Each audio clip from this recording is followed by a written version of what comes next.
Hey, welcome to the Local Marketing Beat, brought to you by Uberall, the location marketing platform. My name is Christian Hassan, and I'll be your host today. The Local Marketing Beat is all about helping marketers at multi-location businesses stay in the know of what's happening in the digital space. We'll surface updates relating to local marketing and ask the experts what they know, why it matters, and what it means to location marketers. Now, we have a pretty cool episode today because we actually showcasing one of our beloved clients and customers when they have crazy stories and success stories to share with you. Um, so in this episode, I want to welcome Johnny, who's the Schuh's SEO manager, and he wants to talk about and reveal to us, right, what are they doing on the location-based marketing, and what strategies are they playing, and tons of other things that I want to talk to you about. So welcome to the show, Johnny. Thank you very much, Christian. It's good to be on. We're excited, man. I think we have tons of content to go through. I have tons of questions to ask you, but let's start a little bit uh, about if you want to tell me more about your role. What is it that you do? What does Schuh do, right? As a company, and what do you play the role here so that we can set this stage for everybody listening? Okay. Yeah, so my name's, as you mentioned, Jonny Gilpin. I'm the SEO manager here at Schuh in the UK, and we have Schuh in the UK and in Ireland. We have a couple of locales around Germany, and then a wider kind of online platform in Europe as well. Um, for your American listeners, we're actually owned by a company called Genesco. So you might recognize one of our sister companies in the US, which is called Journeys. It's a fairly similar footwear retailer to ourselves. It's slightly bigger than Schuh. But yeah, so we operate in the footwear fashion industry. We have more than 120 physical stores across the UK and Ireland, and we're continually growing our online presence. I've been with the business now for just under 3 years, and everything from an organic search perspective. And in the past 2 years, I would say, we've been making a far more concerted effort to improve our location marketing from an organic perspective, kind of overhauling what was previously there and improving accuracy across our listings. That's great. I'm very familiar with Journeys for, obviously based in the US. So I'm very familiar with the brand. When this opportunity to speak to you came up, I had to Google it, right? And figure out, it's like, okay, what are we talking about? But now it actually, because I've been to London a couple of times and it actually clicked, right? It's like, oh, okay. I think I know what we're talking about. So obviously we're here to talk about location marketing and the success you've seen and the things that you guys are doing. So what do you think is how relevant or how important is this particular tactic, right? Location marketing in your brand strategies for all your stores. Like what role does it play and on your own perspective, right? How important is that? So I pulled a couple of slides together. I was trying to think about this and what actually is location marketing. So I've dropped in a bit of a description. I was doing some investigation around it, and the best thing I could find online was how Market and Evolution had described it. So I paraphrased what they had called it. It's allowing organizations to ultimately target consumers at a granular personal level, reaching consumers based on proximity to a particular store, and ultimately improving that customer experience. And then on the next slide, I tried to explain more for what that necessarily means to Schuh as a business. So location marketing, and more specifically like local search engine optimization, which is where I kind of manage, is all about connecting the dots and building a bridge between the physical store locations and then our online experience as well. So it's enabling customers to shop how they want, where they want, when they want. And we recognize that people are continually online now, but their requirement might actually be still to shop in the store. And we just want to ensure that they have the best possible journey.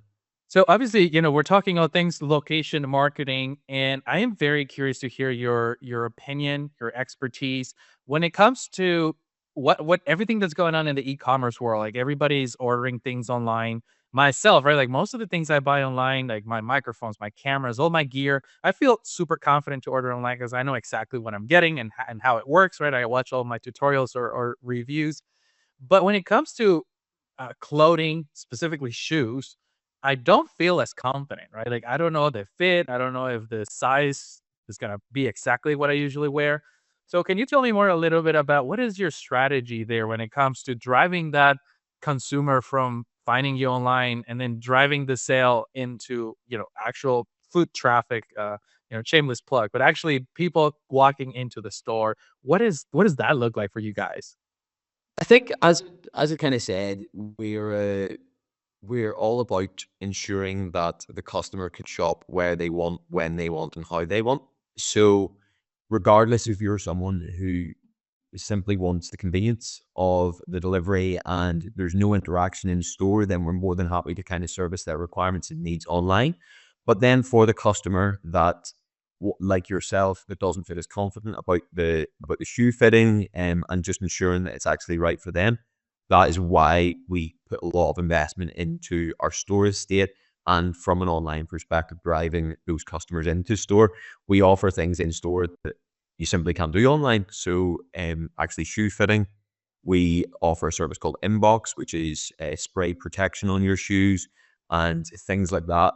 We know that the customer has to go into store for. So, it purely is based in preference, but ultimately, what we want to do is enable the customer to shop how they want. And you mentioned, if I'm not mistaken, probably around 120 stores that you're managing right under your SEO umbrella. So, do you have a vague idea of like how many platforms or directories you're managing entirely with these 120 stores? So across, I looked in our Uberall platform before I come on to the call, and we in the UK we're pumping information out to 51 directories, and in Ireland it's to 33. Historically, this was something that we really struggled with, and uh,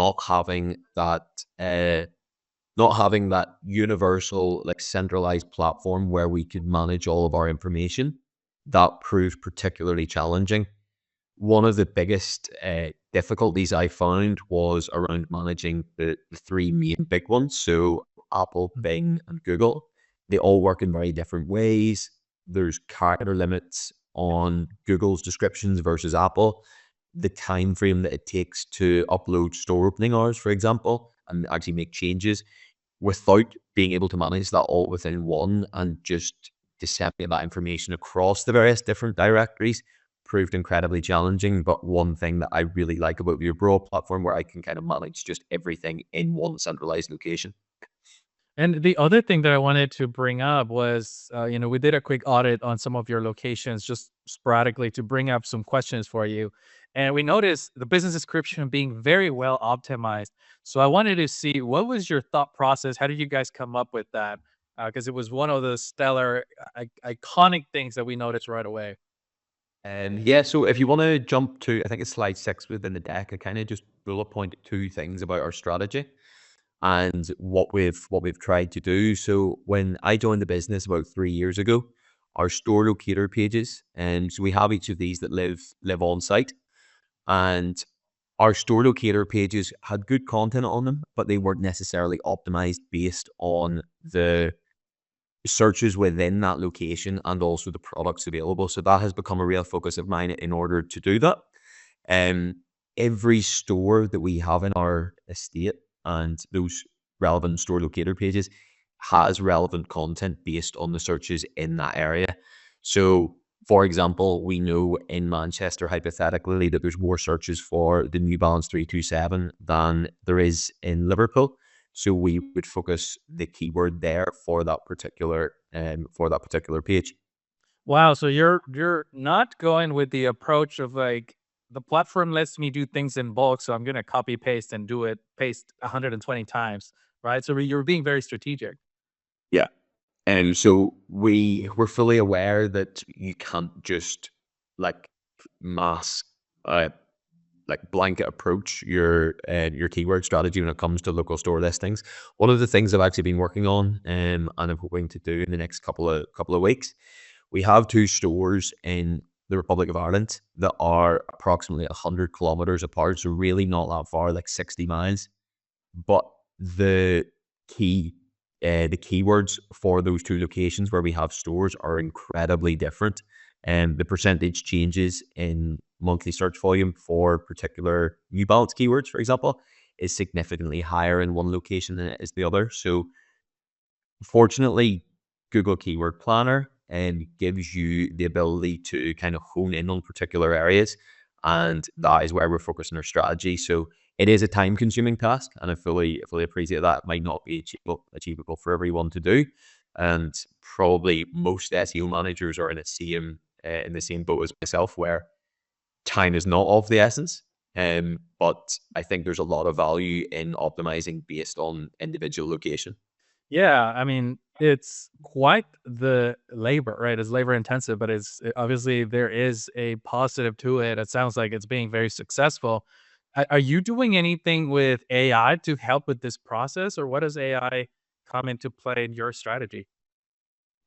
So I studied journalism at uni. In terms of a content, we'll speak firstly about content. I was always quite reluctant to implement AI to our strategy because it's a it's taken away the human element. So I've seen quite a lot of businesses introduce AI content to their website and simply just I run its course without adding that human element. Mhm. What differentiates you from your competitors then if you're simply utilizing the likes of ChatGPT to produce all of your content?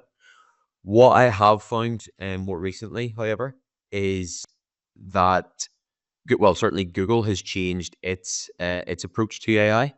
It used to say Google's guidelines used to be very strict in terms of automated content and said that content had to be written for humans by humans. Whereas in, I think 3 months ago, they rolled out a helpful content update to change that language to say that you, it needs to be written for humans in a helpful manner. So it's kind of removed that ranking factor purely based on being written by humans. What we haven't started using it as of yet, but I inevitably think that it is the future. However, when we do, we will always be utilizing that human element to refine the content, refine the prompts that you're putting in, because I would be very wary of letting the AI generated content like run off its own accord on your website. Yeah, that's a very good point. I remember exactly what update you're talking about because it was a big topic where, like, for years they said has to be generated by humans up until the point when we realized like you can actually create very helpful content with AI, right? You just gotta make sure you're doing your fact checking and your everything is squared away or whatnot. Now, talking a little bit about that human touch, um, comes to mind reviews, right? Like, obviously, we're talking about locations and reviews has been in the topic in the last couple of weeks. Is also there's a new update with Google where they're trying to crack down on those fake reviews and all the manipulation that was going on, which is good, right? Like it's better for everyone to focus on the quality. But what is impact does review have for your stores from your perspective? Like, are they relevant? Are they important? Or do customers just don't really care and they're just walking into the store because it's the most convenient one? So we actually manage. I look after reviews from a Google's perspective, so anything that's left on Google My Business and Trustpilot. Whereas we have an in-house customer experience team that manages all reviews that are followed up on product sales or left through the website through our social channels, and that's something that we pride ourselves on.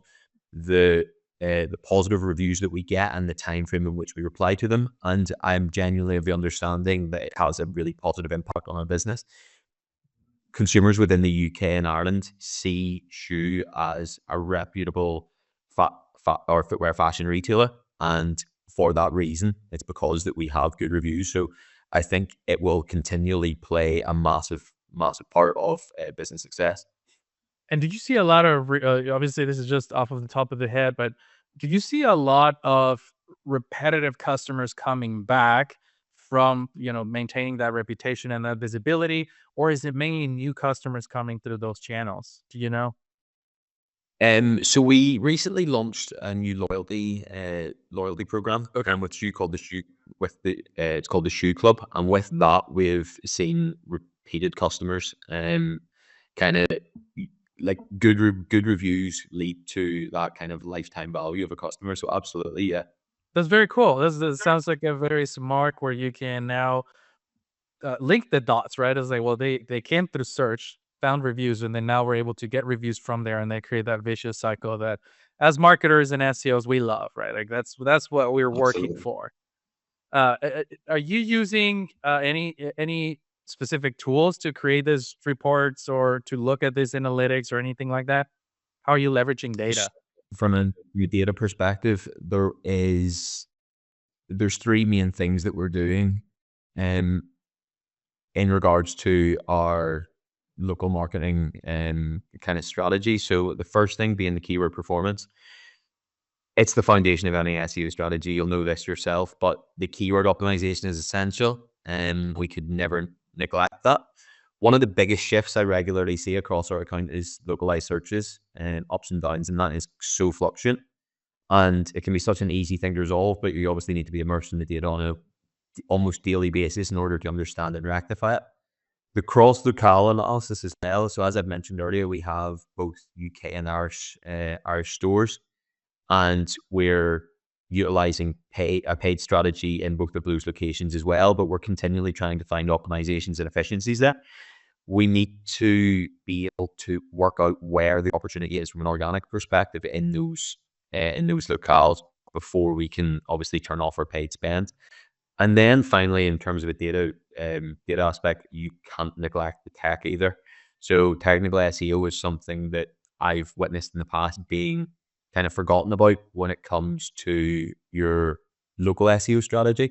But if you have store locator pages on your website and you aren't kind of nurturing them in the same respect that you would be your PLPs and your PDPs, they and there's let's say 404s on them, they play as an important role as your conversion pages as well. So absolutely, you need to be leveraging data across these three major touch points from a local SEO perspective in order to kind of get the value.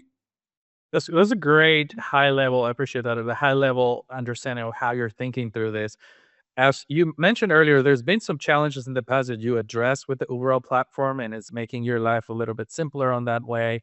What are the biggest challenges that Schuh faces nowadays when it comes to location marketing?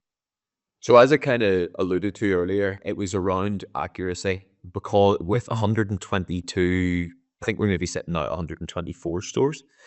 It always proved particularly challenging. I'm going to use an example around we recently had quite a bad storm in the UK where it was a red weather warning and we had to close all of our stores late on the decision was made late on the Thursday night leading into the Friday morning.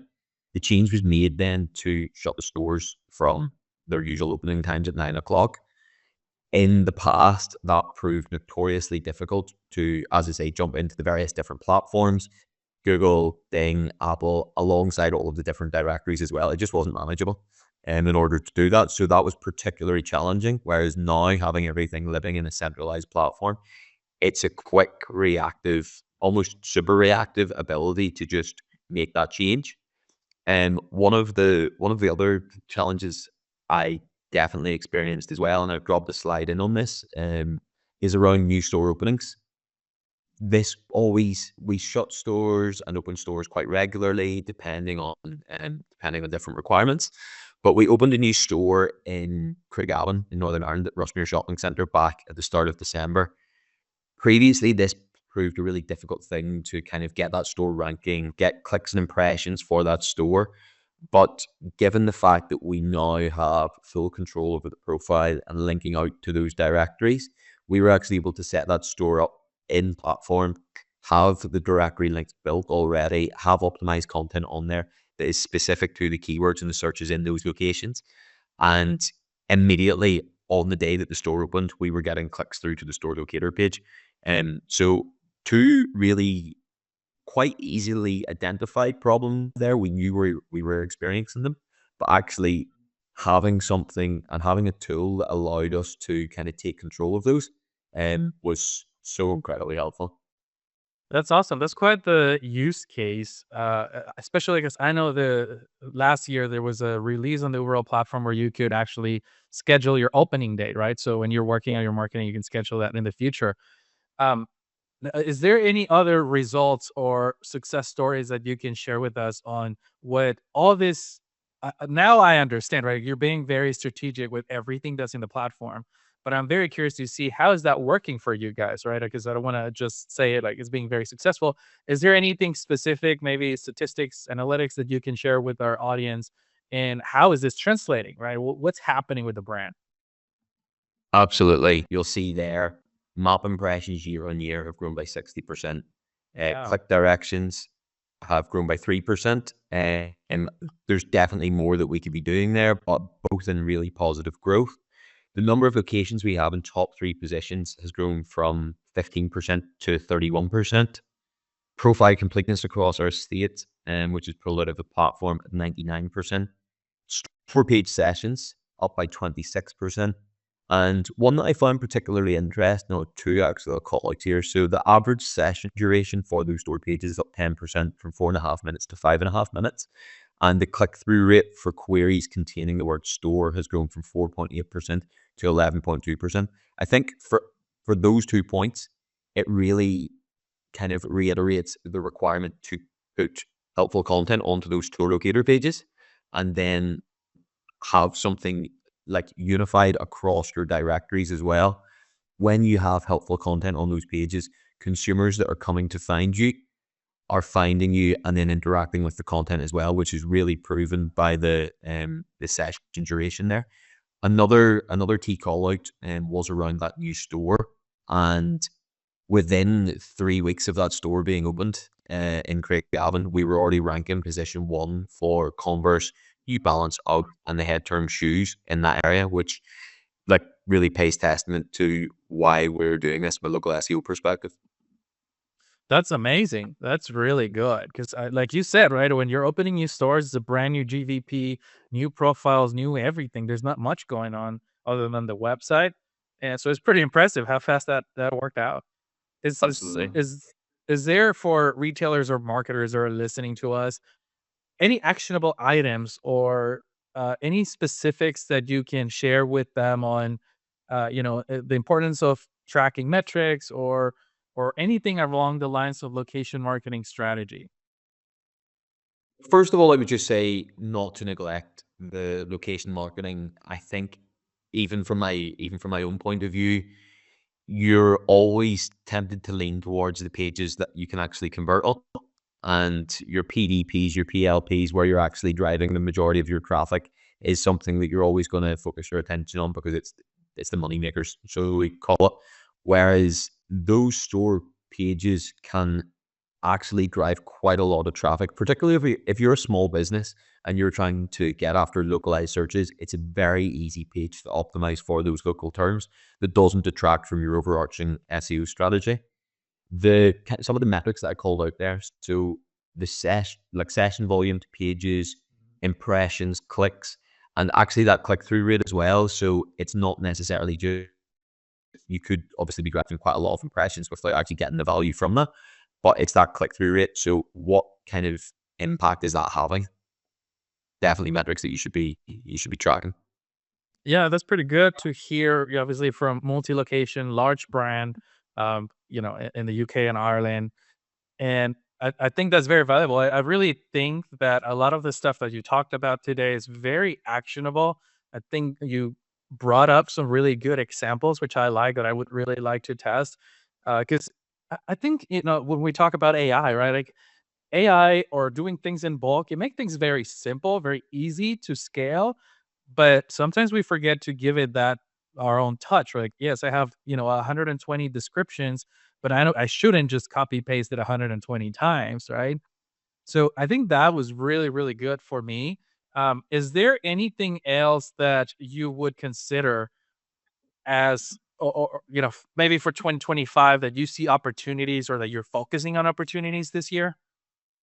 There's definitely one thing. I know we'd kind of spoken earlier about leveraging data. There's so much data that we have within our business, and it'll be the same for any business, regardless of size, around like product availability, and actually in those locations, what's stock looking like, utilizing reviews to understand what customers are looking for in those stores. So what I want to do is find a better way of actually collating all of that data and using that to feed the store pages and ultimately that engine. Similarly, I don't actually have a way of measuring at this present moment in time what the direct impact, other than likes of sessions and impressions, what the direct impact of the location marketing has on our footfall numbers in store. But thankfully, I had seen when I logged into the platform yesterday that Uberall are launching a beta to see if they can do that for us. So I'll be really interested to see what that spits out. Yeah, that's a pretty funny timing, because I know that obviously by the time that this video goes live, beta's rolled out, and it's the revenue estimator. And I actually wanted to ask, like, if there's that one figure that could really help identify, like, how do I know we're being successful, right? So I think hopefully the revenue estimator is going to be able to help you with that, at least close the gap a little bit better. So I've seen it firsthand. I play with it. I think it's pretty cool when you're trying to just you have all this massive data, right? It's like, how do I bring it down to one little thing? Like, how do I know? Because I'm like you, I look at data, for days, and I like to analyze every single metric.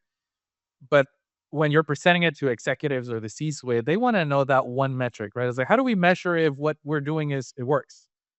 You need to be able to show a tangible benefit of the work that you're doing, because yes, all of these things might seem like a valuable spend of your time, but without that number for the C-suite, as you mentioned, it it is just like a somewhat meaningless task.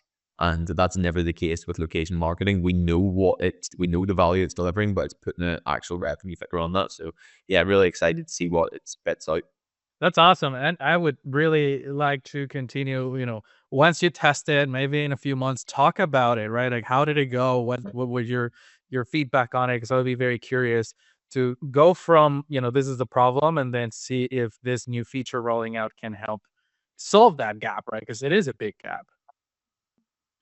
So, Well, thank you so much again for making the time to talk to me today, Johnny. I think it was a valuable episode. I think we had a lot of really good content on today's episode.